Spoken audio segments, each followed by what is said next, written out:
About the Hammy, your friendly neighborhood hamster is back again for another Hypixel Skyblock video. Today will be a relatively serious and deep discussion on a topic I've been dying to talk about, knowing when to stop. This isn't about addiction but rather about goal setting on Skyblock and not to blindly grind for the sake of doing so. In my experience over the past 4 months as a YouTuber and playing Skyblock for 9 full months currently, I have seen countless people approaching me and asking me what to do after getting their strong or tarantula armor and their aspect of the dragons or even their pigman sword, and I tell them to work for superior or perfect 12, consider to work on getting a parrot pet if they are doing slayers, or to work on grinding a dragon pet or a DH5 Ronans if they are doing dragons and etc. That is the usual advice I give. However, there's been a similar idea I've been getting from most of these players who ask me these questions and are at the stage of late game trying to proceed to endgame. So now I will tell you that the definition of late game basically refers to players with strong dragon armor or tarantula dragon armor along with aspect of the dragons, a pigman sword, or basically weapons of that equivalent. So what would endgame players look like? Endgame players on the other hand will look like they have a perfect 12 or superior dragon armor along with maybe one of the 3 slayer items like the mosquito bow, reaper size, or the overflux power orb, and these people may also own a 50mm Midas, a dragon pet, or even a phoenix pet. But endgame players have a lot more wealth and can flex a lot more. A bit weird to explain it in that way, but that is basically the truth of endgame, okay? So basically, most of them ask me how do I get that much money other than from slayers, zealots, or flipping, because they are tired of doing that for 4 hours a day and getting garbage loot or garbage flipping luck due to overbids. And my simple response to that would just be time. I am not joking. Time. Honestly, what do you expect? This is a persistent game like prisons. You just need time and patience. Sure, you can find some secret money making method by exploiting the economy, but how many strategies can you create? It's not a permanent or a long-term viable money making method. The reason as to how and why most of the richest players and endgame players make it to where they are today is genuinely not due to exploits, bugs, scams, and etc. While a minority made it to endgame with that, I can assure you that the majority aren't. We play this game and can grind it out for hours on end isn't just because we have no life or that we enjoy repetitive tasks. The reality is that those who made it that far in the game took hours and hours of time, and they managed to do so without feeling burnt out due to mainly several other factors, such as having a supportive community of friends, and on top of that, probably actually enjoying the grind for hours and hours for a rare slayer drop, for summoning eyes, or for a rare drop from fighting dragons. Furthermore, it's to no surprise that many of the top Skyblock players are in guilds.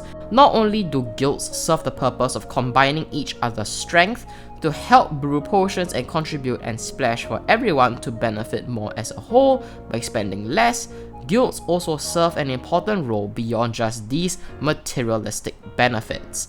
Guilds keep players playing due to commitment, friendship, and community.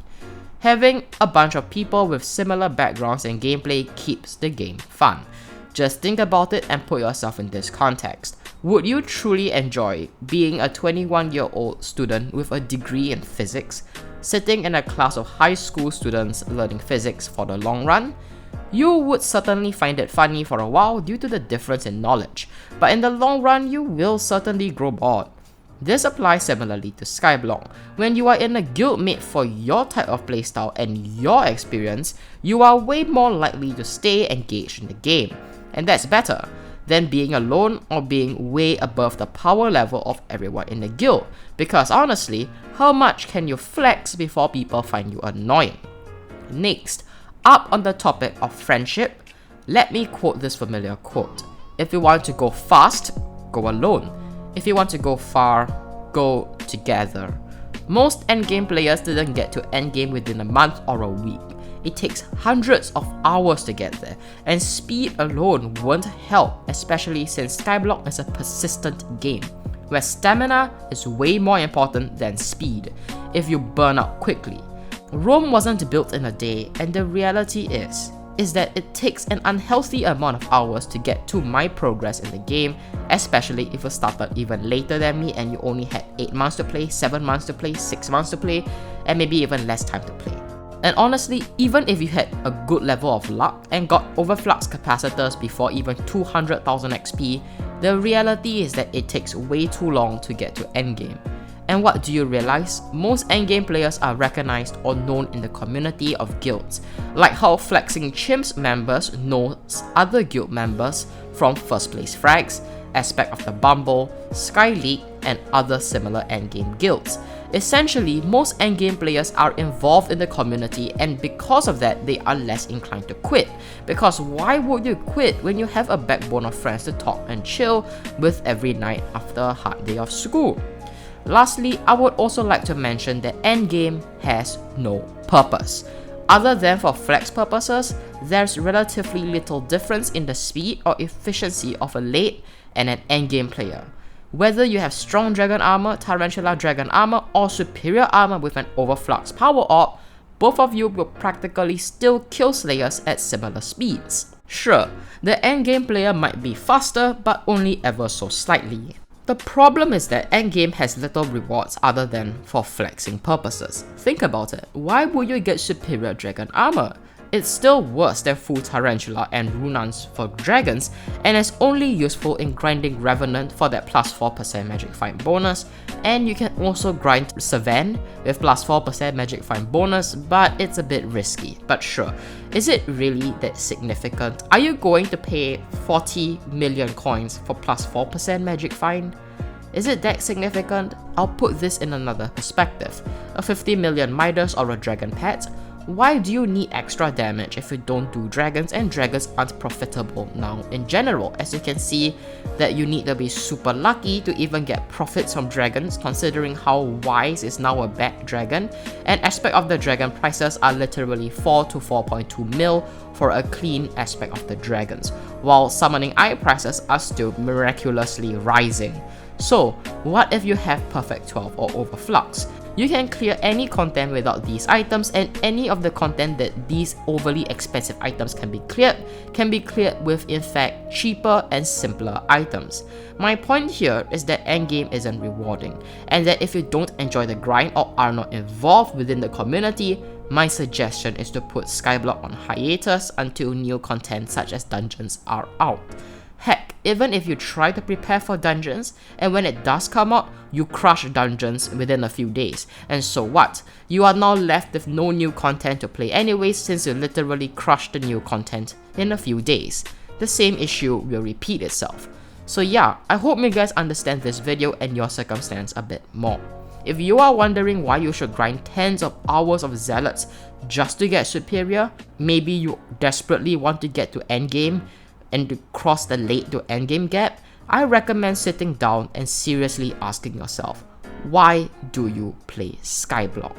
For that may be the most important question that needs to be answered by yourself in order to make that decision and that commitment to endgame. Let me repeat, endgame isn't the end goal if you don't enjoy the game. Late game is the end goal. As with late game, you can clear 100% of Skyblock's content, and I can guarantee you that. Endgame is just like the cherry on the top. You can get it if you want, but even if you do get it, the benefits are limited. It's not worth it. Let's just be honest here.